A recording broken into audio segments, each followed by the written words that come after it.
Salut à toi et bienvenue dans cette nouvelle vidéo dans laquelle ici on va parler toujours de syndrome de l'essuie-glace, de santé et plus particulièrement des causes, des facteurs de risque qui sont responsables de l'apparition de ton syndrome de l'essuie-glace si jamais tu en es touché. Si jamais tu veux avoir plus de connaissances générales au vu de cette pathologie, je t'invite à aller voir ma vidéo sur le diagnostic du syndrome de l'essuie-glace. Tu pourras notamment y trouver des tests pour savoir si oui ou non c'est le syndrome de l'essuie-glace dont tu es victime. Je t'invite également à aller voir la vidéo sur l'anatomie concernant le syndrome de l'essuie-glace où là, voilà, on va un peu plus en profondeur dans les choses et où tu vas vraiment comprendre comment ça marche. Ici, on reste léger, on reste sur les causes de l'apparition potentielle du syndrome. Donc si ça t'intéresse, reste avec moi.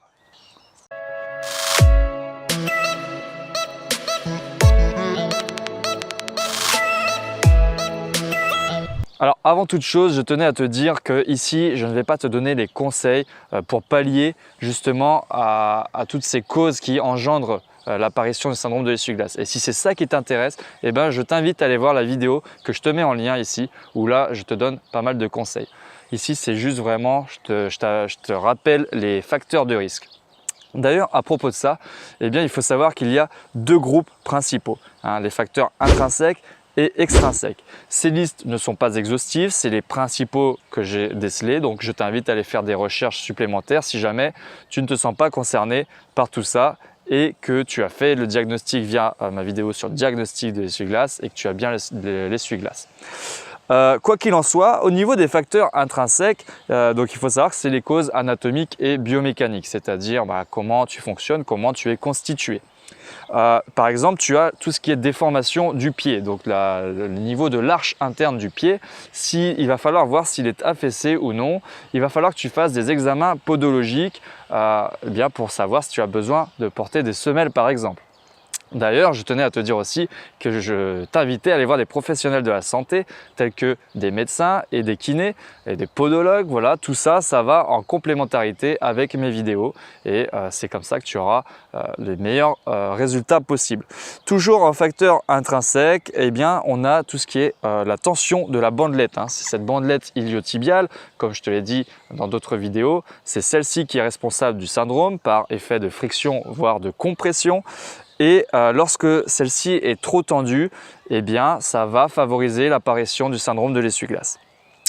On a aussi tout ce qui est faiblesse musculaire, notamment des muscles qui permettent d'écarter la hanche et on va avoir des mécanismes de compensation lorsque certains muscles, notamment le TFL qui est responsable aussi de cette pathologie, qui est un muscle grêle, quand ces muscles sont trop faibles, il va y avoir des phénomènes de compensation et on va avoir des complications telles que ce syndrome.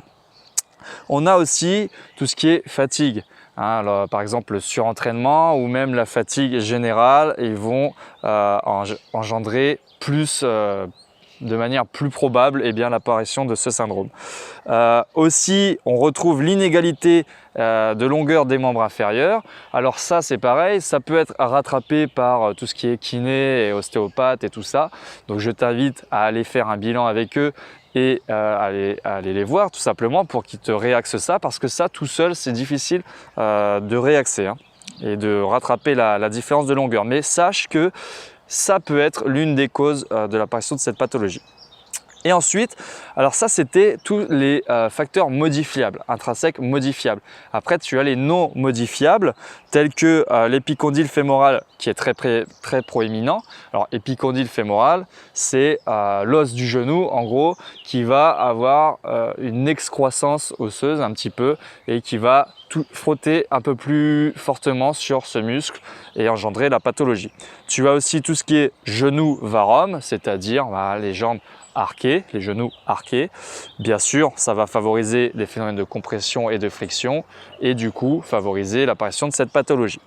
Tu as aussi tout ce qui est torsion fémorale interne, donc voilà, dû à des phénomènes de compensation, dû peut-être encore une fois à ce manque de semelles, on va avoir toute une morphologie qui va changer et une rotation fémorale plus vers l'intérieur qui va avoir des phénomènes de friction plus importante, de compression plus importante vis-à-vis de ce muscle.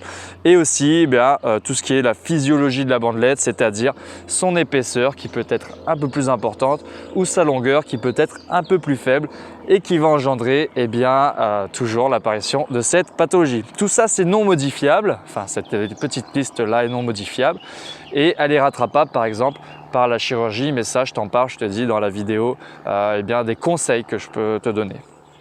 On a ensuite tout ce qui est facteurs extrinsèques, c'est-à-dire les facteurs extérieurs, donc l'activité sportive, les comportements et l'environnement. Tu y retrouves par exemple en guise de facteurs modifiables le nombre élevé de kilomètres courus, c'est-à-dire, enfin il n'y a même pas un c'est-à-dire, c'est lorsque tu cours trop de kilomètres, surtout quand tu n'y es pas préparé, trop fortement d'un coup, c'est le surentraînement, ça favorise l'apparition de la pathologie. On a aussi la course en terrain instable. Alors ça, c'est très important. Souvent, les personnes qui développent cette pathologie-là, c'est les personnes qui courent sur la route, par exemple. Donc, alors qu'il faudrait courir sur des terrains un peu plus mous, tels que la terre, pour minimiser les phénomènes de choc en fait qu'on retrouve au niveau du talon et qui vont aller se propager jusqu'au niveau de cette zone-là et qui va engendrer plus de complications.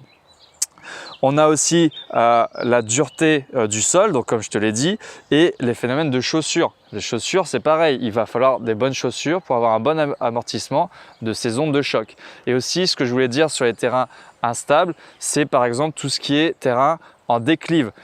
Parce qu'en fait, ça va favoriser un angle de flexion lors de ta course, lors de ta foulée, qui va avoisiner les 30 degrés, qui est l'angle le plus dangereux en fait, qui va engendrer le plus facilement l'apparition de ces inflammations au niveau de cette zone, parce que c'est des inflammations, pareil, je te le dis dans les autres vidéos et que tu pourras aller voir après si tu veux.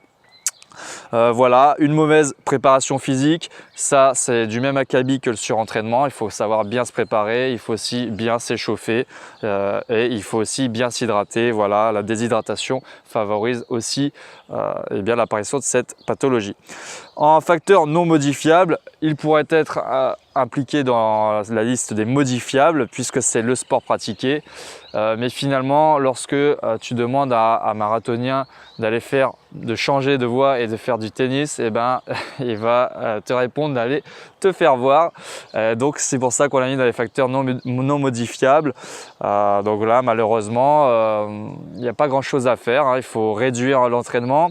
Je voulais aussi te dire qu'il y a des mécanismes de foulée que l'on pouvait changer. Peut-être que tu as une mauvaise foulée. Donc ça c'est pareil, c'est des examens que tu peux aller faire et voir chez le kiné. Donc n'hésite pas à aller les voir et puis ils vont analyser ta posture lors de la course, lors de la marche et ta foulée et tout ça. Voilà, j'en ai fini avec mes listes. Sache qu'elles sont non exhaustives et que peut-être que tu ne t'y retrouves pas alors que tu es atteint de ce syndrome de l'essuie-glace. Je pense par exemple aux gens qui sont victimes, qui possèdent une prothèse de genou et ces personnes-là ont plus de chances de développer un syndrome de l'essuie-glace par exemple. Et pourtant, j'en ai pas parlé. Donc voilà, je t'invite à pousser tes recherches si jamais ça t'intéresse, à aller voir des professionnels de la santé, notamment des médecins, à aller voir toutes mes autres vidéos, en tout cas ce qui concerne le syndrome de l'essuie-glace, vu que tu es là pour ça. Elles vont t'apporter beaucoup de connaissances. Et je t'invite aussi à partager cette vidéo si tu penses qu'elle peut aider des gens de ton entourage, à commenter, à poser tes questions en commentaire, j'y répondrai avec plaisir.